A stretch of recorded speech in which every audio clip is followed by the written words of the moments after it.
Grace and peace to all. My name is Brother Midon Paris of the Enthusiast Seventh-day Adventist Church, St. Vincent. Before we start, please bow with me for a word of prayer. Gracious and ever-loving, wonderful Savior, please forgive me of my sins as I come before the people. Sanctify my mind, put words in my heart to explain these truths fluently and in simplicity, and may all be blessed. And we thank you in Jesus' holy name. Amen. Welcome once again. We have begun a study from our book, Systematic Theology, the 7 Pillars of the Plan of Salvation, written by Nyron Medina of the Enthusiast Seventh-day Adventist Church. And this book can be found on all Amazon markets. I'll put the link in the description so that you can purchase yourself a copy. We've begun a study from this book, and this study is called The Nature of Justification. The Nature of Justification. The last time we looked at this study, we looked at 2 points. We looked at it is the non-imputation of sin, which is the carnal mind. And the second point was the nature of justification is the imputation of faith for righteousness. And we look at a series of scripture, and we have concluded that yes, based on what the scriptures show, just the nature of justification entails the non-imputation of the carnal mind and the imputation of faith for righteousness. And this faith contains the righteousness of God, which is God Himself. And when we are justified, or when the carnal mind is removed and we receive or given the imputation of faith, we are made righteous by God. So we want to touch another point this evening, which reads, it is the nature of justification is the transformation or renewing of the mind by imputation. It is the gift of the divine mind.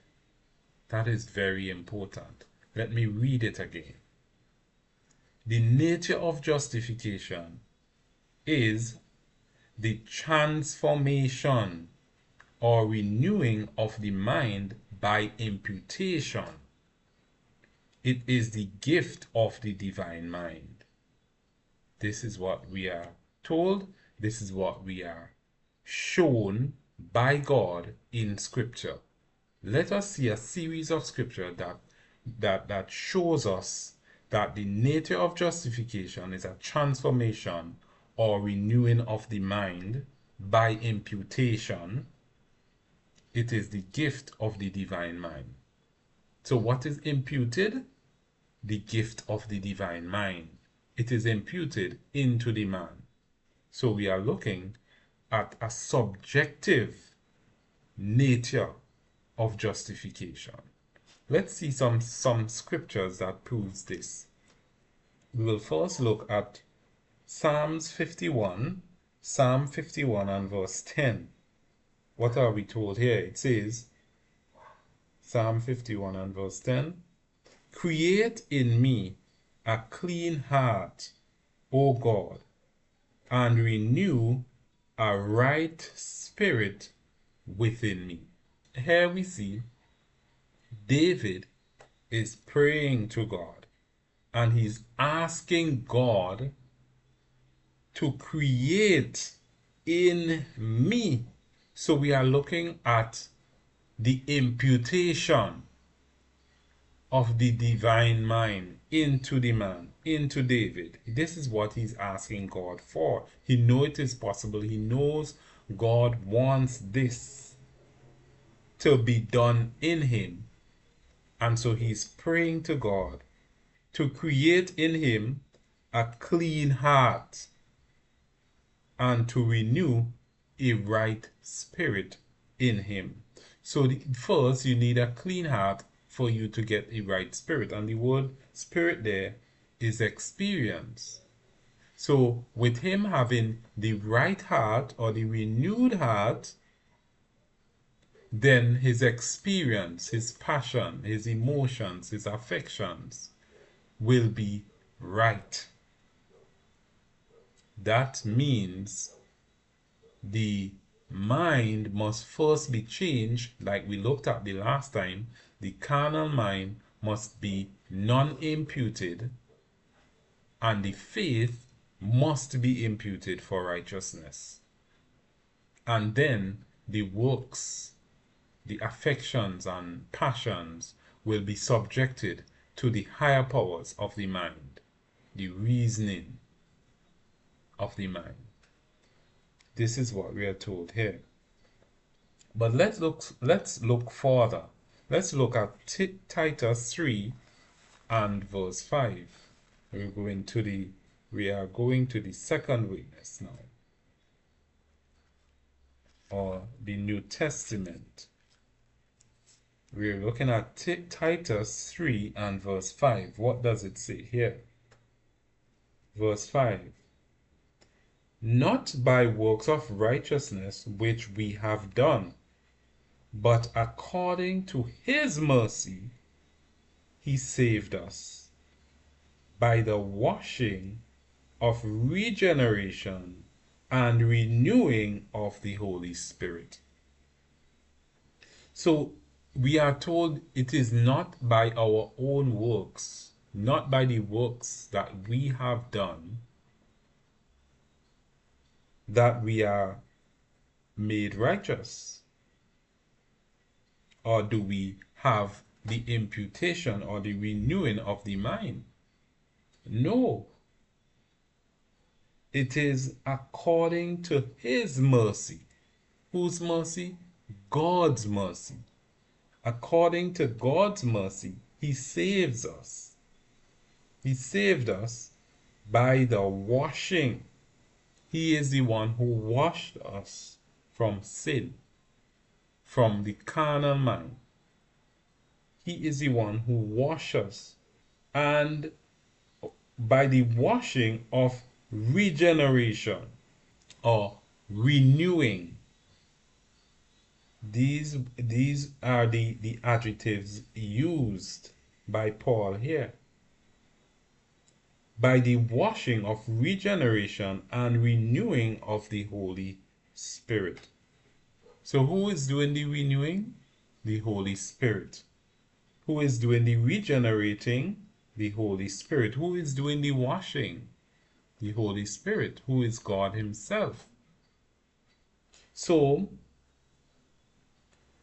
David asked God to renew in him, create in him a clean heart, and he asked to have the right experience in him. Now Paul is showing us that it is not done by the works that we do, not by our works, but it is God who saved us by the washing and renewing or regeneration and renewing of the Holy Spirit. Let's look further. Let's go to Romans 12 and verse 2. Romans chapter 12 and verse 2. Paul again is speaking here, and he says, and be not conformed to this world, but be ye transformed by the renewing of your mind. Amen. That ye may prove what is that good and acceptable and perfect will of God.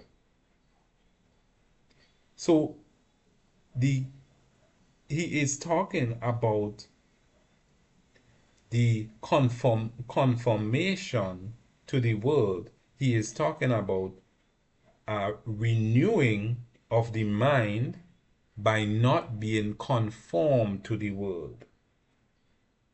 So this here is talking about a change of mind done in the heart, in the inward part of the man by God. And I'll read it again. And be not conformed to this world, but be ye transformed by the renewing of your mind, that ye may prove what is that good and acceptable and perfect will of God. So you prove these things, what is acceptable, what is good, acceptable, and perfect will of God, which is the renewing of the mind and you ceasing from sin. Because God is the one who does the renewing. God is the one who does the transforming of the mind. And when the mind is transformed, the emotions, the passions, the experience will be righteous, will be holy. These are the things that we have seen in our last presentation. And now we are looking at it even further, the nature of justification, to see that it is a transformation. It is the transformation or renewing of the mind by imputation. It is the gift of the divine mind. And this is what the scriptures we have looked at shown us thus far. Let's look at Philippians 2. Philippians 2 and verse 5. Philippians 2 and verse 5 says, let this mind be in you, which was also in Christ Jesus. Let this mind be in you, which was also in Christ Jesus. So the mind we are to have is the mind of Christ. Paul is saying, let it be in you. How do you have the mind of Christ? Repenting and believing the gospel. Right? This is what Jesus preached. When we look at Mark chapter 1 and verse 14 and 15, this is what we are told. Now after that John was put in prison, Jesus came into Galilee, preaching the gospel of the kingdom of God, and saying, the time is fulfilled, and the kingdom of God is at hand. Repent ye and believe the gospel. So in order to be justified by faith, you must repent and believe the gospel. This is the condition by which one is justified by God. So let's look at Colossians 3, 9 and 10. Colossians chapter 3, verses 9 and 10. We are told, lie not one to another, seeing that ye have put off the old man with his deeds, and have put on the new man, which is renewed in knowledge after the image of him that created him. So one, we are seeing you have put off the old man with his deeds. That's in verse 9. And in verse 10 we are told You have put on the new man, which is renewed in knowledge after the image of him that created him. The knowledge that the man have, that he is now governed by, is the faith of Jesus Christ, the faith of God. So the man is renewed by God, having the divine mind, having the new heart, the renewed heart that governs his experience. And what we are told is in this new heart, the divine mind or the divine heart, is the knowledge of God. Because it says, after the image of him that created him. So the one who created the man and who recreates his experience is God himself, and he is given into the mind the knowledge of God, and this is what governs his experience. So the emotions and the passions will be subjected to the knowledge of God that is in his mind. So this is the nature of justification. This is the nature of justification. It is the imputation of the divine mind. It is the renewing of the mind by imputation. It is the gift of the divine mind. This is what justification, the nature of justification is. One ought to know that as a Christian. This is what the Bible teaches. So there is a change, there's a radical change. The putting off of the old man with his deeds. So you don't do the works of the old man anymore. The works of the old man is the works of the flesh, which is lust, lying, hating one another, envyings, murders, thefts. Those are the works of the flesh or the deeds of the old man. But you have put on the new man, which is renewed in knowledge after the image of him that created him. So the one who creates us is God. God is holy, God is just and good and righteous. And that knowledge is given into the man at justification. This is the nature of justification, we are told. Let's go to Ephesians now. We're looking at Ephesians chapter 4, 22 to 24. That he put off, see again, we're putting off something. What is it we're putting off? That he put off concerning the former conversation, the old man. So we're putting off the former conversation. What is the word conversation? What does it mean? It means behavior or manner of life, the way of life, your behavior. The former, it should be former. The nature of justification shows that that old man is a thing of the past. So that is why Paul knows it. Paul say he's preaching it. He says to the Ephesians, he says that he put off concerning the former or the past behavior, the old man, which is corrupt according to the deceitful lusts.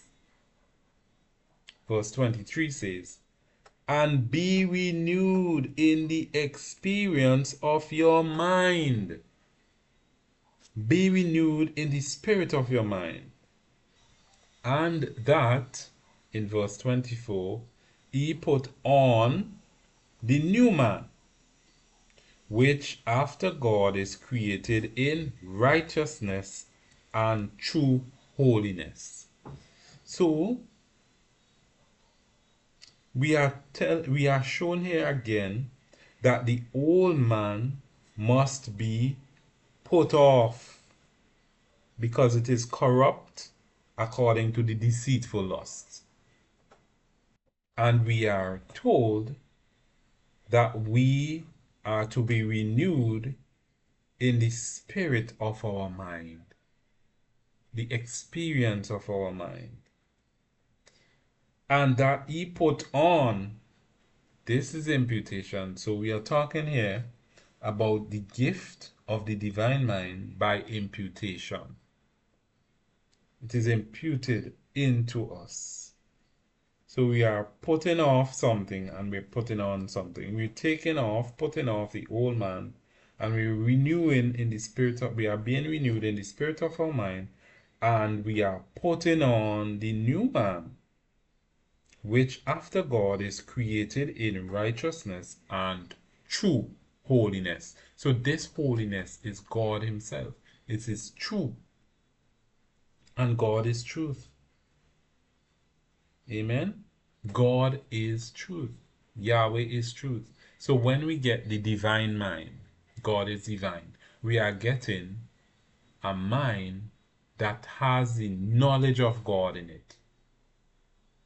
And that changes our experience from a corrupt experience, a lustful experience, to a genuine, perfect, holy, true experience.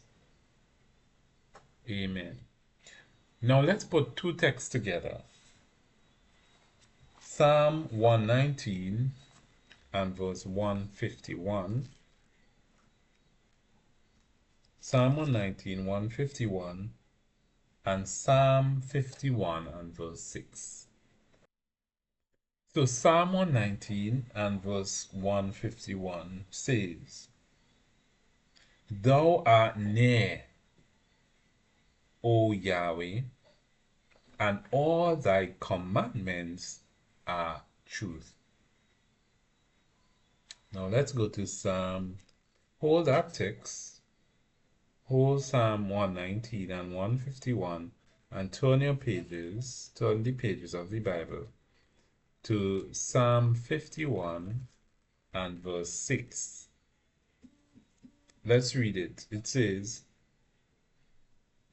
Behold, thou desirest truth in the inward parts, and in the hidden part thou shalt make me to know wisdom.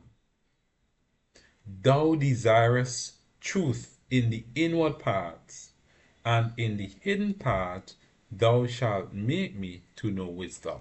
Let's turn back to Psalm 119 and verse 51, which says, Thou art near, O Yahweh, and all thy commandments are truth.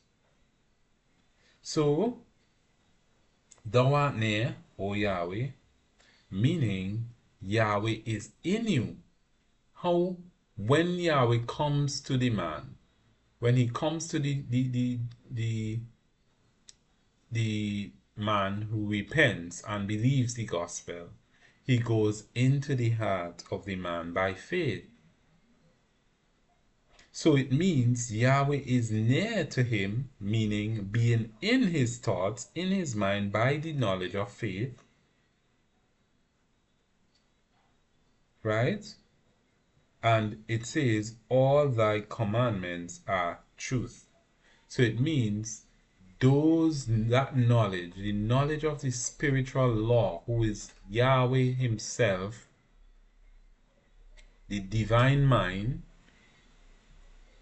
in you, causes you to obey the commandments of God, causes you to keep the commandments, because the commandments are truth.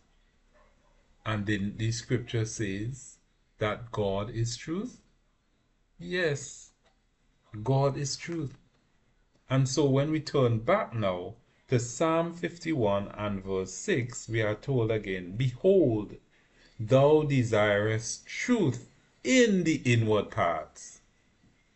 So you see, God is the one who goes into the heart, who comes into the mind, That mind is the divine mind. The mind of God is given into the man.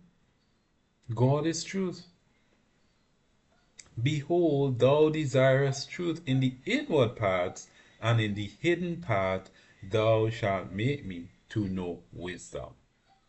And we are told in 1 Corinthians 1 and verse 30 that Jesus is made unto us wisdom. So when we are converted, when we are justified by God, we are made wise and we obey his commandments, which are truth. Therefore, if you disobey his commandments, if you are not justified by the faith of Jesus Christ and have wisdom in the inward parts, what do you have then?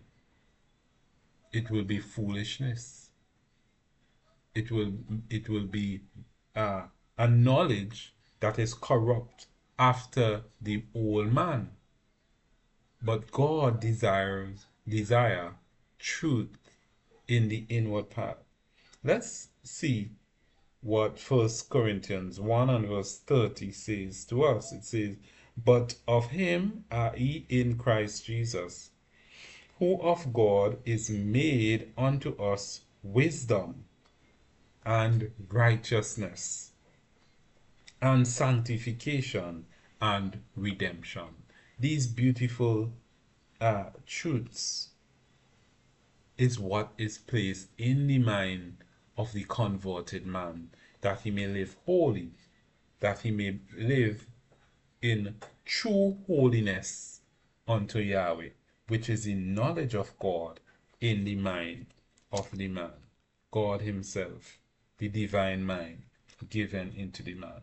This is the nature of justification. The nature of justification is the transformation or renewing of the mind by imputation.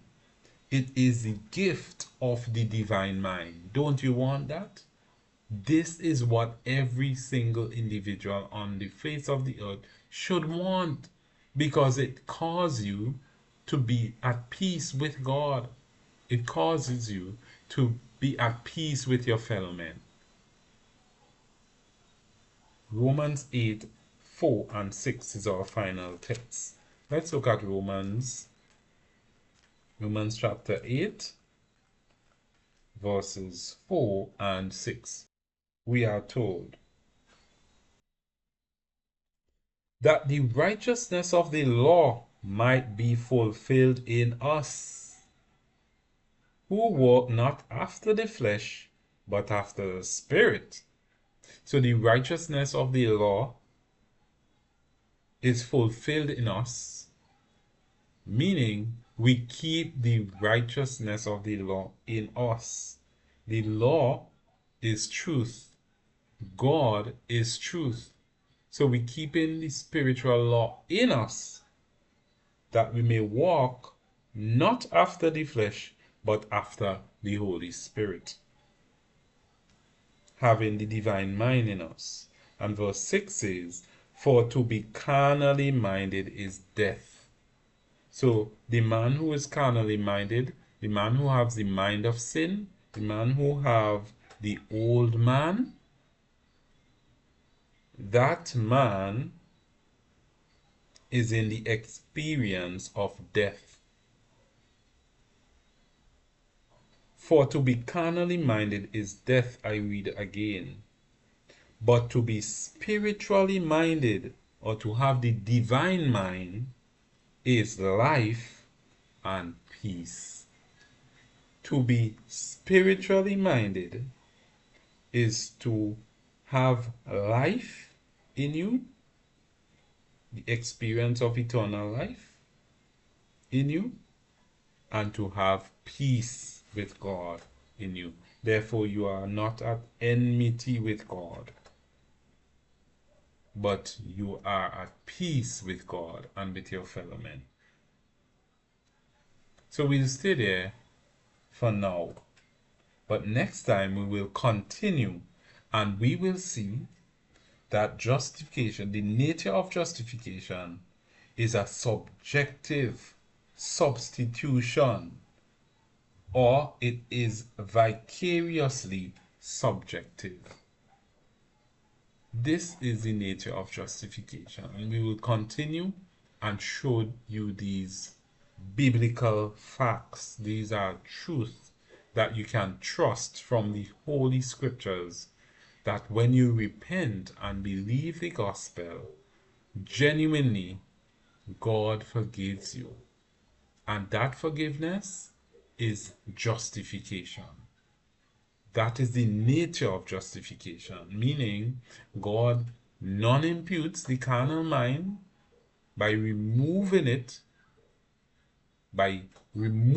from you, and imputing, which is the imputation of the divine mind into the man, into your heart, thus making you walk in obedience to his holy law, his commandments, which are just and good and righteous.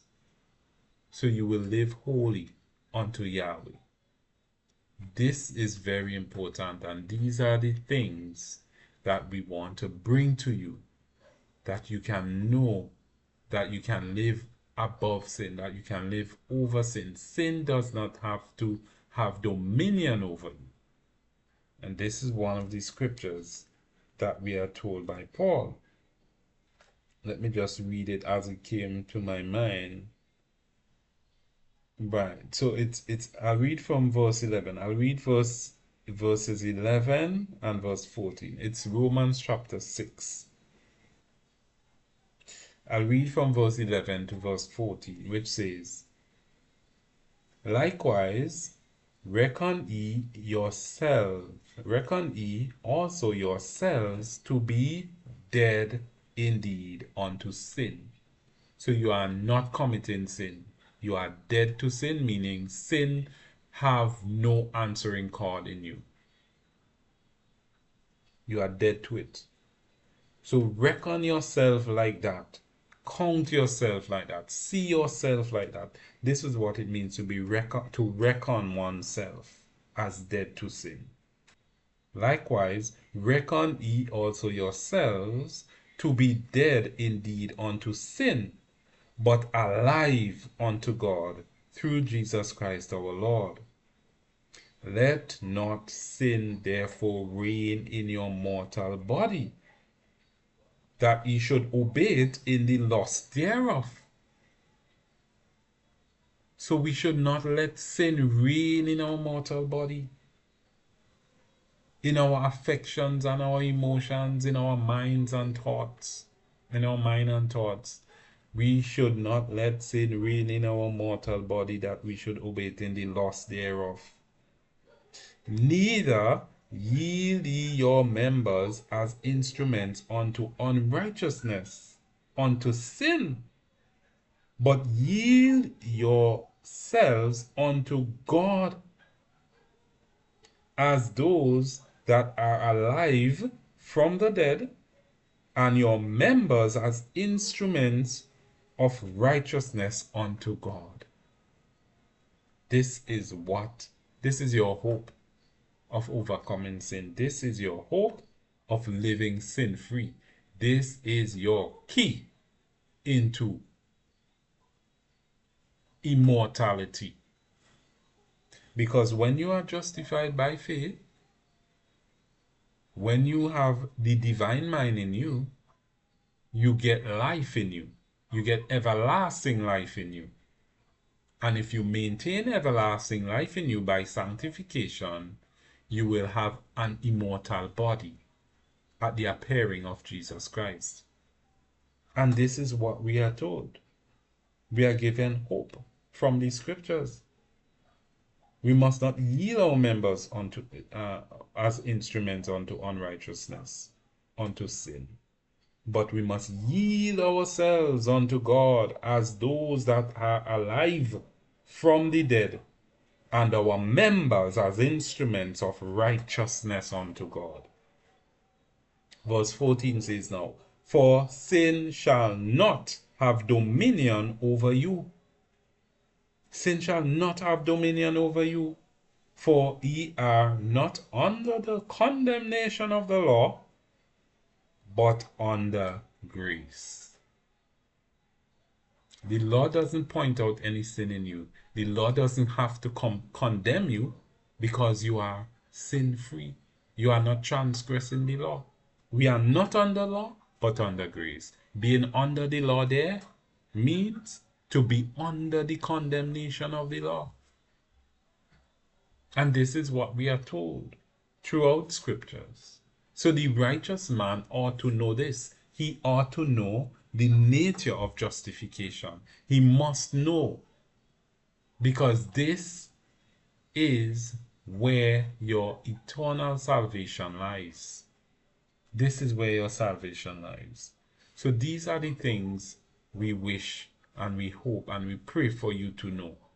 And this is why the Ecclesia Seventh-day Adventist Church is bringing it to you again. So we thank you. I thank you very much for listening and for engaging in this wonderful Bible study. We will continue again from this lovely book, Systematic Theology, the 7 Pillars of the Plan of Salvation, by our dear brother Nyron Medina. I will put the link in the description, and you can purchase yourself a copy on Amazon, any Amazon market. Please bow with me for a word of prayer. O gracious and ever-loving Father, thank you once again for the truths shown to our hearts from systematic theology. We thank you for the nature of justification that has been made so plain to us by the convictions of your Holy Spirit upon our minds. I pray, dear Lord, that as our listeners take these truths very seriously, that they will repent and believe the gospel, that they may have forgiveness of sins, and they may have the imputation of the divine mind, that they may live holy in obedience to all your commandments which are truth.